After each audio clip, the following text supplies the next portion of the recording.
Welcome to Screw the Commute, the entrepreneurial podcast dedicated to getting you out of the car and into the money. With your host, lifelong entrepreneur and multimillionaire, Tom Antion. Hey everybody, it's Tom here with episode 665 of Screw the Commute podcast. Wow, this guest we have on was born with a silver spoon in her mouth. Well, yeah, she's probably going to slap me for saying that because it's totally opposite. Sadie Smiley, which apparently she's telling me that's her real name, but that's the coolest name I heard for a while. But anyway, she pretty much raised herself. She was homeless. She got cancer, and she still rose above it all to help herself, her family, her kids, and hundreds of other kids. Very inspirational lady. And you know what? She also loves the concept of repurposing, which I've done a program on and have a transcript and ebook on. So we'll talk to her in a minute. Now, I hope you didn't miss episode 664. That was Bill Prater with Scaleology. He's got a really cool freebie for you in that episode that in 15 minutes, you'll learn how to get a full day's work done. He's really about, getting stuff done. And while I'm at it, I'll tell you about episode 663. That was on Chrome extensions. And on that audio, I also told you how you can prank people like crazy, and it's hysterical, the things you can do with Chrome extensions. So check that out. Anytime you want to get a back episode, you go to screwthecommute.com/ and then the episode number, Chrome extension 663, Bill Prater 664. And of course, you'll want to hear Sadie and pass this around because she's a very inspirational lady. I mean, people have been through what she's been through. Most of them are in a ditch somewhere or in a drug rehab or somewhere, but she rose above it all. I don't know where she got that strength, but hers is episode 665. Now, I want to thank everybody. We started a Patreon that's going to fund every nickel of it, other than the Patreon fees, are funding my scholarship program for persons with disabilities. So please kick in. It starts as little as $3 a month, and you get all kinds of perks and all kinds of training. I mean, we've had well over 200 training episodes on this podcast, and we're at episode 665, so just enormously great interviews with people that are giving you tips. I mean, so if it's helped you at all, please kick in, and so we can help those persons with disabilities. Beautiful. All right, let's get to the main event. Sadie Smiley is the founder of Passive Income Pathways. I've heard her call that. It must be Sadie and the Pips. You know, there used to be a singing group, I think, like that. I don't know. She's got a blog and an online course that helps people create passive income streams. She lives in Mexico and is a huge fan of being radically generous. I love that. Now, Sadie is always on the lookout for new ways to help people create more financial stability in their lives. Sadie, are you ready to screw the commute? Yes, yes. How far do you commute there in Mexico? Not far, huh? Bedroom to office? I have yeah, but I have to commute to the coffee shop every day if I want my good coffee. Oh, well, that doesn't count. You do that out of choice. Well, maybe it's necessity if you're a coffee freak. Yeah. But I got to highlight this stuff about you. She's autistic. You were autistic, didn't find out till you were in your 30s. Yes. And this episode's going to have a word never, ever said on 660 episodes. It's called neurodivergence. I never even heard of the word until I started looking into you. And so we'll find out what that is. She's overboard intense. People can't handle her. I don't know. I'm hoping we can get through this. So how did you, let's go back. You basically raised yourself. How in the world did somebody that got dealt the hand of cards you got get out of it? I think that my driving force was just that I wanted to be a less shitty mom than my mom was. Like, I wasn't striving to be a great mom, but when I looked around and saw the life that I had, some of it, yes, I had definitely been dealt, but we all make choices that end us up where we are, right? So whenever I looked around and I was like, man, I'm kind of in a mess. I just wanted to do at least a little bit better than what I was given, in my childhood. But you were a straight A student and bored to tears. Are you like a genius or Yes. what? I'm not a genius. How do you know? No. It sounds like it. As school was very boring. A lot of us that have ADHD, like Oh, I we forgot to mention learn. that. Excuse me. That's okay, but whenever you have ADHD, a lot of the times you learn 10 times faster because you can hyper focus and just dive in and learn everything that you want to on the subject. So if it's something you're interested in, then you're going to be ahead of everyone else, and then you're going to be really bored Boy, whenever they're catching up. you'd be quadruply bored nowadays because they go down to the lowest common Yes. denominator to the kids that can't speak English and all they're canceling the advanced classes for kids. I mean, geez, you'd really be bored then. So what's this term neurodivergence mean? What does that mean? Is that a city in Mexico? What Yeah, is that? so I feel like it would be pronounced, like, way better, like, Yeah, Neurodivergente or yeah, right. something, you know? No, I hadn't heard the word myself either. I had heard, ADHD, and then when I was diagnosed with autism, I had heard stuff about that, but I'm not an expert on the topic. I think it kind of encompasses a lot of the differences that people have in their brains. So whether it's autism or ADHD or whatever, I feel like it's kind of an umbrella that a lot of us fit under. And it's kind of nice to have a name. Like whenever you get a diagnosis, sometimes it's like, "Oh, that makes so much sense," and you Hmm. think back to all the things that kind of match up and where you felt out of place. So, yeah, for me, my diagnoses were just kind of like a light bulb moment, and it kind of taught me to just be okay with who I am. Like it doesn't matter what they label you as, whether it's autistic or ADHD or the plethora of other alphabet diagnosis that you can get. It's just be okay being you and just do the thing regardless of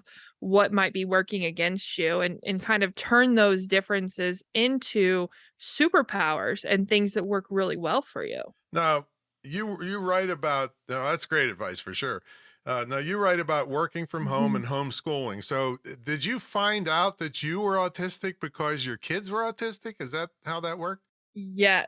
Yes. Whenever I took my middle child in and they diagnosed him with autism, I was like, holy shit.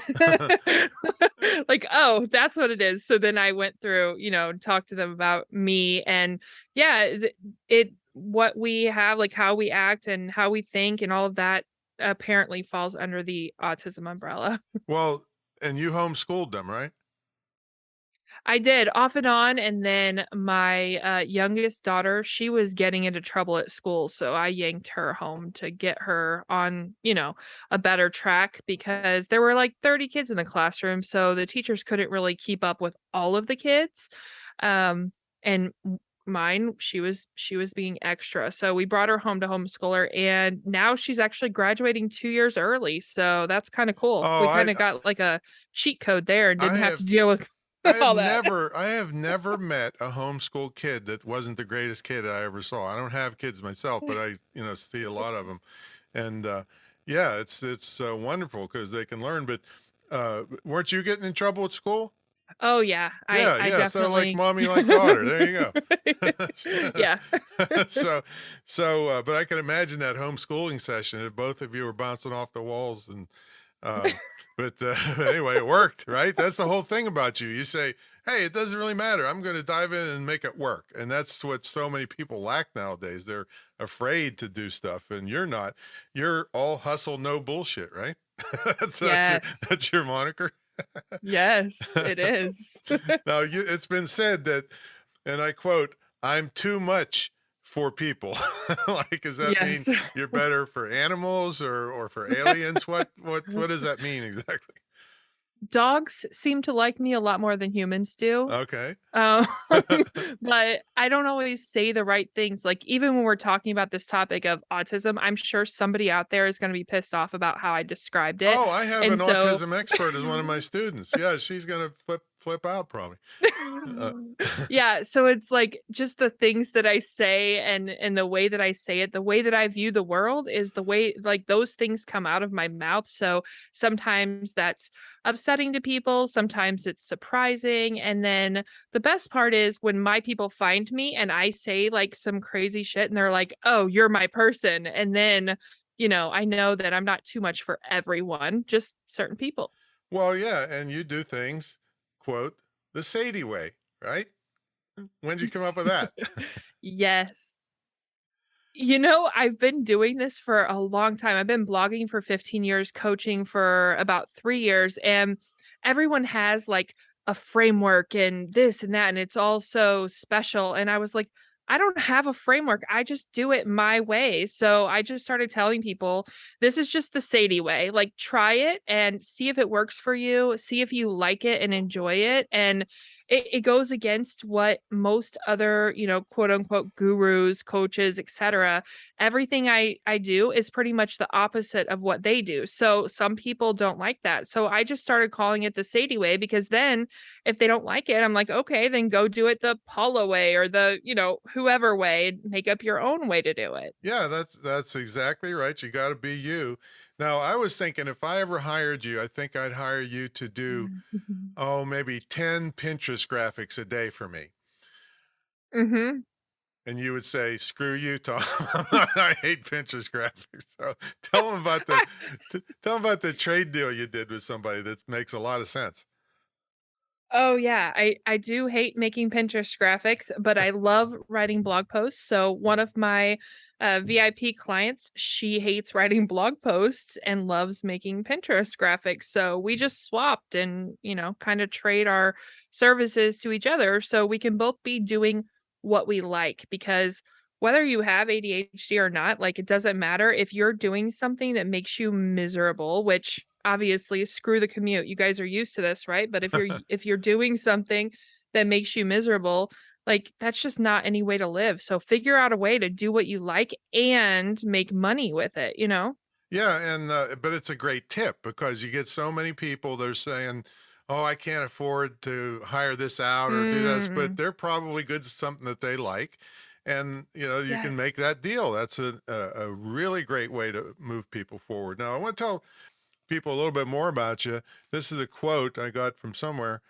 I was living in a homeless shelter when I discovered you could work online.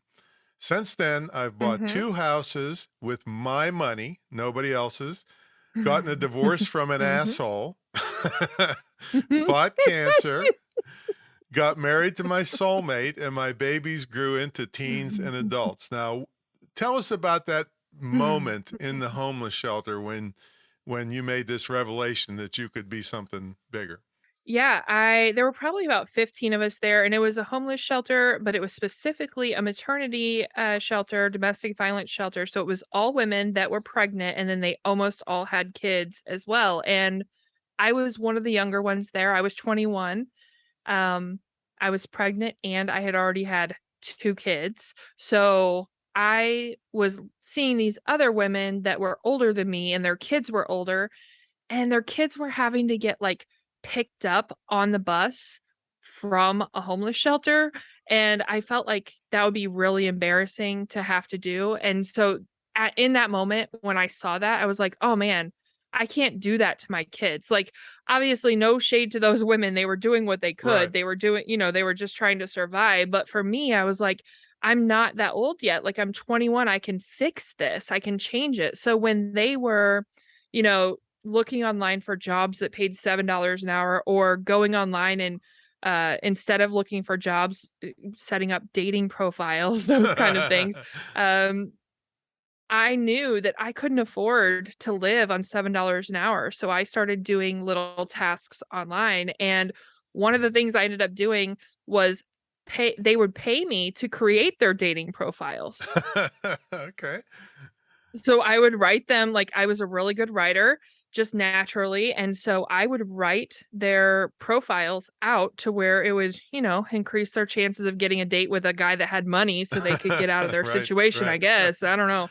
Um, but that wasn't the route that I wanted to go, so I just was collecting the money, and I was able to move out of the shelter with some assistance and stuff, in about 4 months, and that was faster than anyone else, but I was ready to be out of there, so I did what I needed to, and I got the heck out.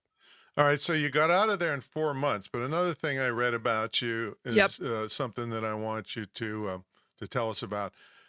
I remember how difficult it was to get off of food stamps. It took years. Every time I got Mm, close, I got mm, scared and wanted to quit. What advice would you have for people mhm. that are stuck in a rut now?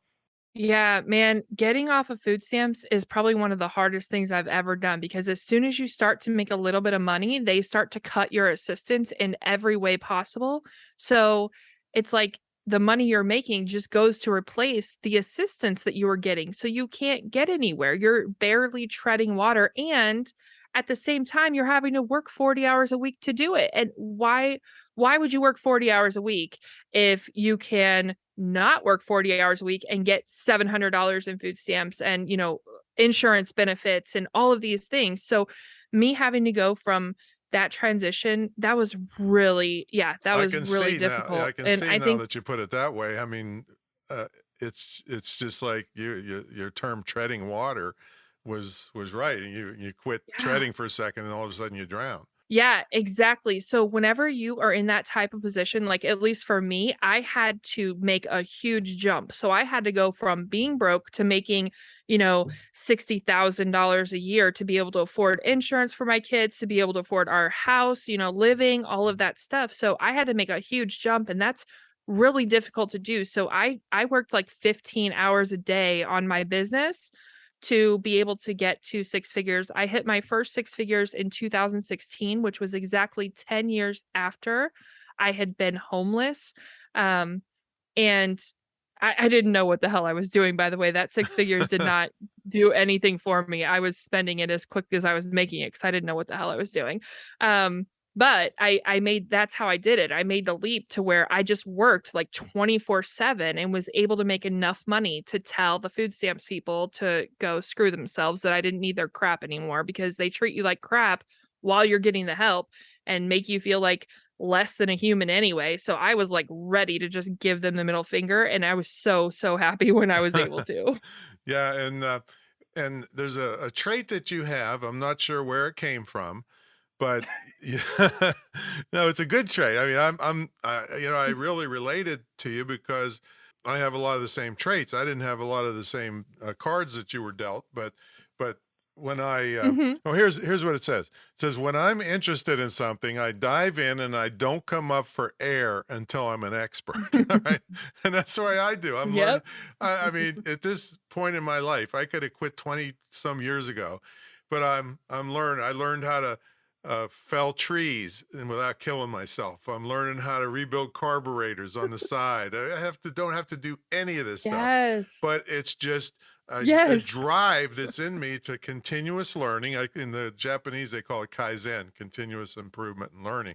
And that kind of was instilled in me from my Awesome. dad. So where'd you get it? You raised yourself and some lightning bolt hit you or what?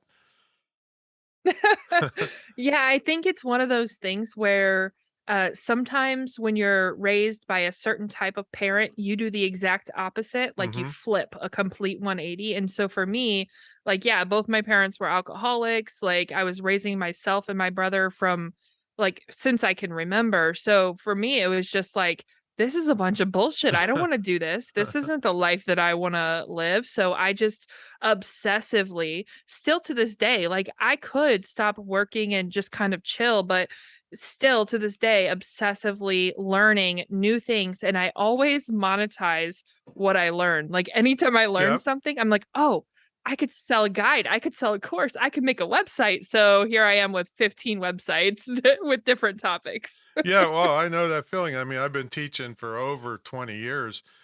Make your hobbies tax Wow. deductible. So, I started on the internet in Yes. 1994 when the commercial internet started. You were probably in diapers or weren't born yet. Yeah. And, uh,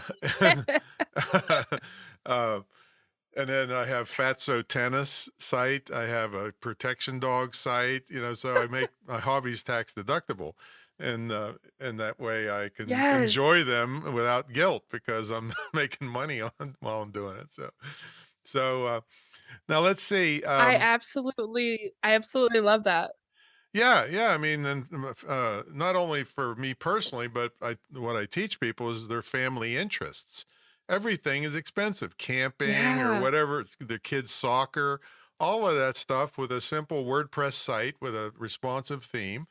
And even if you don't want to Yep. create a product, you can have an affiliate product on there. And if you're making money, now I'm not an attorney or an Yes. accountant, but I've had hundreds of them in my classes and courses, and they all say, "Yep, that's business right there." So Yes. yeah, make your hobbies tax deductible.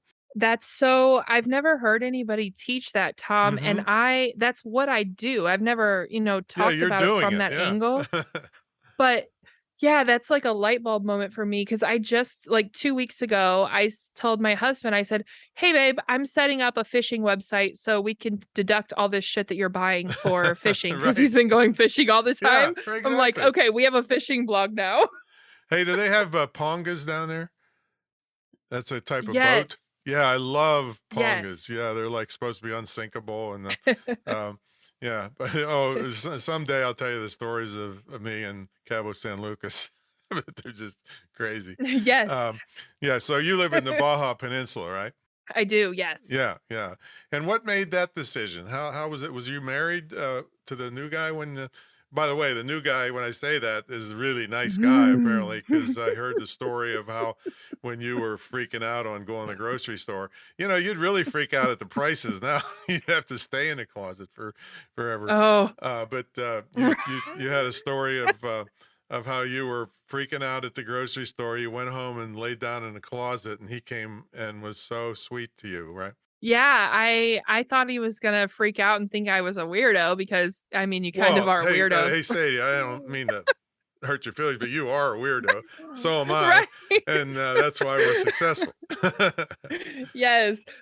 But, yeah, I couldn't imagine, dating someone and then being like, "Okay, I need to go lay in the closet after the grocery store trip." Like, I don't think I would be nearly as kind as my husband was, but he was wonderful. He came in, he laid down with me, and then shortly after, he bought me this big, huge teddy bear, like 5 foot, 4 foot tall teddy bear. So when I needed to go and hide in the closet, if he wasn't there or You he couldn't couldn't go in fit. there, like I would have comfy, I would have like something comfy to, be in there with. What a But guy, yeah, boy! What a I'm guy. thankfully I thankfully don't have to do that anymore. He's definitely helped me calm down and not be as anxious in life. I used to be way more tightly wound. I heard that. Yeah, I'm trying to go fast on this interview because you're known for cutting people off in a hurry. So I get all the good stuff in, right? She's laughing, but she knows I'm telling the truth. So Maybe, yeah, a little bit. yeah. So tell us about before you definitely want to get into telling about how you're helping people, but the I heard you talk about helping hundreds of kids or feeding them or something. What's that all about? Yeah. Yeah, so we moved to Mexico, and my plan, like I always have these grand plans, right? So my plan was to move to Mexico and set up these little like internet cafes so people could have access to working online. We could coach them, teach them how to make blogs, blah blah blah. And I didn't I severely underestimated the language barrier, the time it would take me to learn Spanish. I'm a year in and still very much caveman Spanish level. So that idea is still an idea, but it's like a 2025 kind of idea. And so in the meantime, we're connected with these families they're migrant families that live in camps by our house. Most of them don't have electricity, and just live I guess primitive would probably be the word that most people would use, just like very basic, kind of like old school type living compared to what you're used to in the States. Are they waiting to get And into the United States? Is that what we see on the news all the time? no, no, no, no, these are like that's actually a good question because migrant camps by our house, they're migrants that came from Oaxaca to work in the fields here Oh, because okay. They're in Mexican citizens, really. yeah, so in Oaxaca, you only get paid $4.50 US dollars a day, and in Baja, the minimum wage is $9 a day. So people come from all over Mexico to come and work in Baja for the wages and also because the growing season is much longer, so they have work pretty much year round. Oh, They're able to work the fields. mm-hmm. Okay, great. So, So but how they're are you helping them? Yeah, so they do have very obviously not a lot of money because of the minimum wage being so low, and a lot of them have a lot of kids. And a lot of the kids even have to work in the fields. So we go every week and we feed the families, and then every month we bring them a big, it's called a dispensa, but it's got like flour, sugar, eggs, beans, oil, the stuff that they would need, like the staples to get through the times when they don't have enough food. See, they wouldn't hire me to do that stuff because I'd pick something. I'd say one for me, and I'd eat it, and then one for you. So I wouldn't last very long there. But you're financing this yourself? Yes, we are through PIPs. Beautiful. Yeah. And Yeah, through PIPs. that's a good So transition. So tell them about yep. Pips. Yeah, so It's a passive singing income group, right? pathways. It should be. Passive income pathways, it's a financially accessible coaching membership. So I have a $7 a month membership to where people can learn how to blog. And then I've got a $97 a month membership, which is like top level hands-on coaching. And yes, I know that's ridiculously cheap. But I do group coaching. So I can have, 100 people come in and I can still pay my bills, but they can get coaching in a financially accessible way. And I teach them how to build six-figure blogs. Wow, that's a great deal for them. Is your market? Do you have any Mexicans in there? I don't. I'm trying to add Spanish resources Oh, so I right, right. can. I do have a few friends locally that I'm helping, and once I've proven that the process can work here locally, then I'll be able to expand that way. I do have um, a handful of VIPs from South Africa and from Jamaica and from a few countries where, like the dollar doesn't translate very well, so the earnings are less.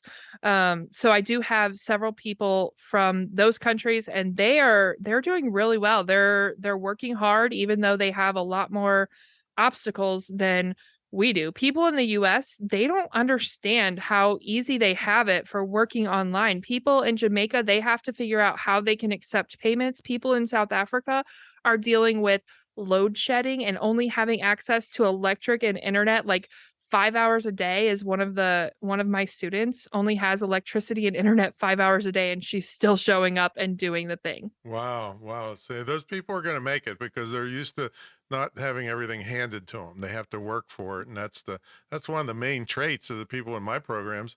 If they know how to work, this is not that hard. There's just lots of stuff to Yes. learn and know and do.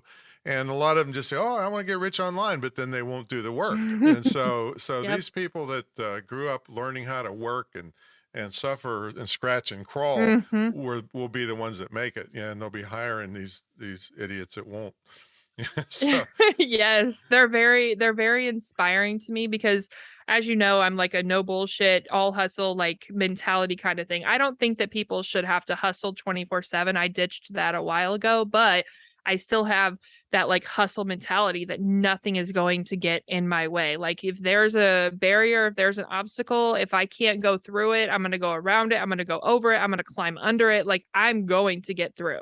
That's the attitude, and I was given that. See, I don't like so it's crazy because you got that attitude somehow, but I was given to it Mhm. before I could walk, because my dad was came from Syria on a cattle boat in the early 1900s, and he was 50 when he had me. And Oh, wow. I always tell people about the old Johnny Cash song that was Boy Named Sue. You know, he named an old drunk cowboy, named the Yes. boy Sue to make him scrappy and fight, because the dad knew he wouldn't be around. So my dad Yeah. figured he wouldn't be around.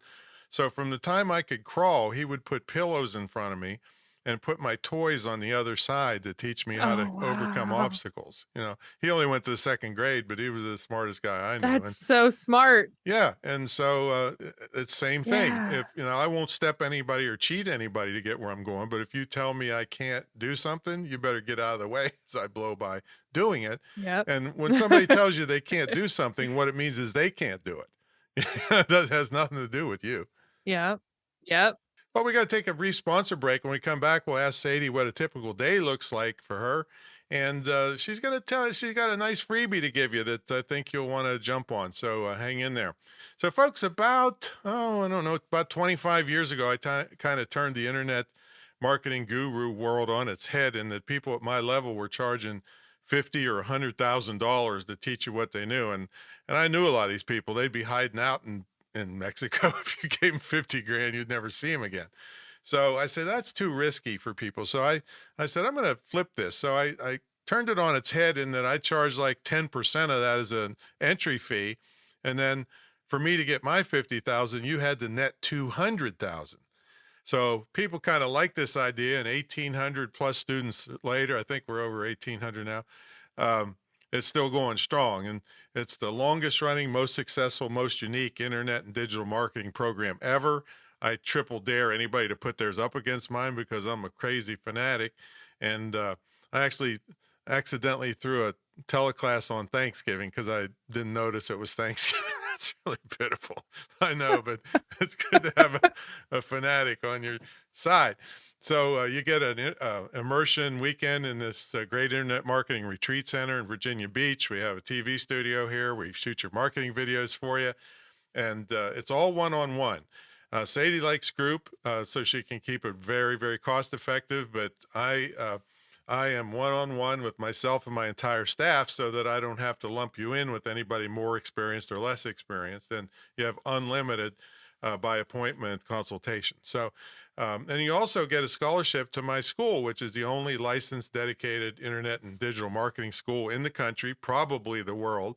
And you can either use it yourself or gift it to someone that's to keep them out of the crazy, wasted 4-year indoctrination camps they have as pretending to be colleges. So Yes. yeah, so check it out at greatinternetmarketingtraining.com. All right, let's get back to the main event. I heard a big yes out of there. I guess we're on the same page on wasting your money for 4 years on to learn how to protest. Oh man, yeah. I feel like I really wish I would have discovered you long ago, because yeah, everything that you're saying is awesome. I'm gonna be binge listening to everything you have out there now. Well, I don't blame you. But yeah, I've been selling on the commercial internet since it began in 1994. So I've seen it come and go, Man, but I've also, and when yeah. I was a valedictorian in high school, and I went to college, got good grades, but it's a different world now. Wow. That was a long time ago. And now kids, Mhm. you say boo to them, they got to cry and go hug that giant teddy bear of yours for, in fact, they should just sit the teddy bear up there as the professors, because they'd get as good as education as they are now. Yeah, so, uh, so anyway, so what's a typical day look like for you there, Sadie? As soon as you said you were gonna ask that, I was like, "Man, I've gotta pretend that I do something." Well, no, tell us. I mean, you're in what we call a lifestyle business. You move to Mexico, Yeah. the costs are cheaper. You can get a place on the Yes. ocean. How much would it cost in the United States to get a place on the ocean? you know. Oh, Yeah, see, it's man. ridiculous. See, Yeah. Yeah. so Yeah. you made choices that gave yourself this lifestyle, and that's cool with Yep. me if you sit around and eat bonbons all day. I don't care. Yeah, it's funny that you use that as an example because when we started looking at Mexico, I was like, "Oh, there's so much fresh fruit and so many vegetables. We're gonna be so healthy." And I'm over here ordering like quesadillas every day at the restaurant. And yeah. Um, and learning about all the delicious Mexican food. Everything is covered in cheese. Yeah. Are you in an expat community or what? No, when we moved here, I was, and I hated it. I never wanna be near expats like that again. It was not fun. Now we live, amongst locals, and it's a million times better. I'm so Nice. thankful that we were able to do that. Um There's a course sitting in your head there, Sadie. Yes, Yeah, if yes. you I want know to, I the mean, list is so long. yeah, you hear about going to Mexico, but like, how do you do it? What do you do? Where do you live? How do you get by? Yeah. Yeah, go ahead. Yeah, All right, so definitely. you get up and you Okay. eat bonbons and quesadilla. All right. Yeah, That's usually your I get morning up and I routine, right? schedule. Yeah, I schedule my, podcast interviews for the morning, so usually I do them, up until about 10 a.m. is when I have my window, so I'll wake up, I'll do a podcast interview, and maybe do a video for my Facebook group, and then we go to town because we're, like, probably 25 minutes from town, so then we'll go into You town, get ride a donkey coffee. or how do you get in there? No, we drive to town. There are donkeys, horses, all kinds of Okay. stuff all around us that people ride. Yeah. Um, but yeah, we drive to town, we get our coffee, we go to our favorite little restaurant at least a few times a week. We'll eat there, and then I come back and any type of work that I have on my to-do list, I have an assistant that she handles it, the team and as much of it as she can. And then anything that I absolutely have to do, she'll put on my to-do list and I'll work through that. But I would say 3 hours a day is how much I'm doing actual work most of the time. I'm kind of in a busy season right now, so I'm working a little bit more. But Yeah, 3 yeah, hours and 15 minutes. yeah, something like that. Yeah, but that's pretty much it. And we'll go sit Are your outside, look kids at there with the you or are they grown view. up? Yeah, we have 2 left at home. We have 7 between the 2 of us, but we have 2 left at home. They're 16 and 17, so they just they're here, but they do their own thing. They're starting their businesses too. But are they homeschooled or are they going to school or what? Yeah, so, 17-year-old is done with school and the 16-year-old is graduating in a few months. Oh, beautiful, beautiful. Yeah, Yeah. So, yeah. so did you actually ever ride a donkey down No, I haven't. There's so many opportunities to, but I have not, no. there? Can you rent donkeys? I wonder. Yeah, you can. There's even a donkey that a guy, spray paints as a zebra, which you're probably gonna get, like, hate mail from PETA people now, but he spray paints it and it looks like a zebra, so that's kinda cool. I might Well, ride yeah, that one. but you can, they dress up dogs for Halloween up here with this paint that doesn't hurt them, Yeah, yes, yeah. so no Avis rented donkeys or anything. All right, so No.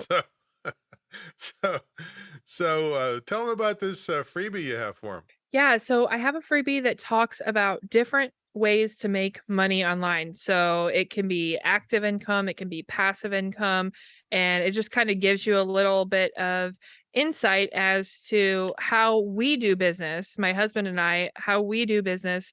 And so you can translate that to how you can do business because everyone can work online. They just, like you said earlier, it's a lot of different steps and, moving parts, but it's not difficult work.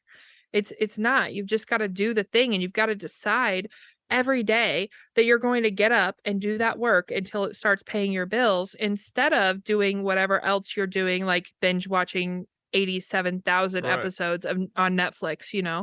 So that's what you've got to do. You've got to just wake up and make the decision to do the thing every single day until it starts to pay off. You got to be patient and just do it. But yeah, that it's a little guide that kind of gets you started in this mindset of working for yourself. And where do they get this?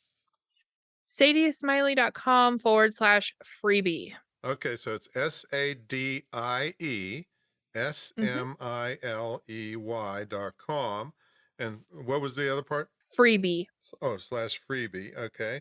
Yep. And we'll have that in the show notes, folks, for you. But when Sadie said the term 87,000, just to throw it off top of her head, it brought up an actual question for her. In the United States, they're proposing 87,000 new IRS agents. All right, so just wondering, do you pay taxes in the United States as a U.S. citizen? Do you have to pay taxes to Mexico? How's that work? Yeah, so I'm not really involved in the numbers side of things, but from what I understand, we pay the taxes in the US. I do know that for Mm-hmm. sure. But there's some type of I don't know the right word for it, but you get like a tax break or something A like your credit first because however much. Yeah. you're bringing business to Mexico. Yeah, so like you get your first however much you earn isn't taxed in the US or something like that. Like I said, I really don't understand. Okay, So all right. if the IRS is listening, like I don't do my taxes, my husband does. Well, they'll be down there, like couple thousand of those will be down there at your house. Uh, if they ride Right. in on donkeys, then you know that you're in trouble because they've got everybody around you surrounding you. So, all right. So, boy, it's been a blast talking to you, Sadie. You're a very inspirational lady. How you overcame that, I still don't quite understand going through what you went through, but I know you're inspiring lots of other people in the world, and you're doing great things for those migrant kids in Mexico. So, thanks so much for coming on. Thank you so much. This was fun. I had a blast. And now I've got to go stalk you because all the things you said made me very excited. Well, I'm used to it. I'm not that fast, so you could it's easy. I'm easy to stalk. You know, you could even have a lame donkey and follow me around. So, all Good. right. Thanks, Sadie. Everybody go to sadiesmiley.com/freebie. And really an inspirational lady. So glad I had her on. All right, we'll catch everybody on the next episode. See you later.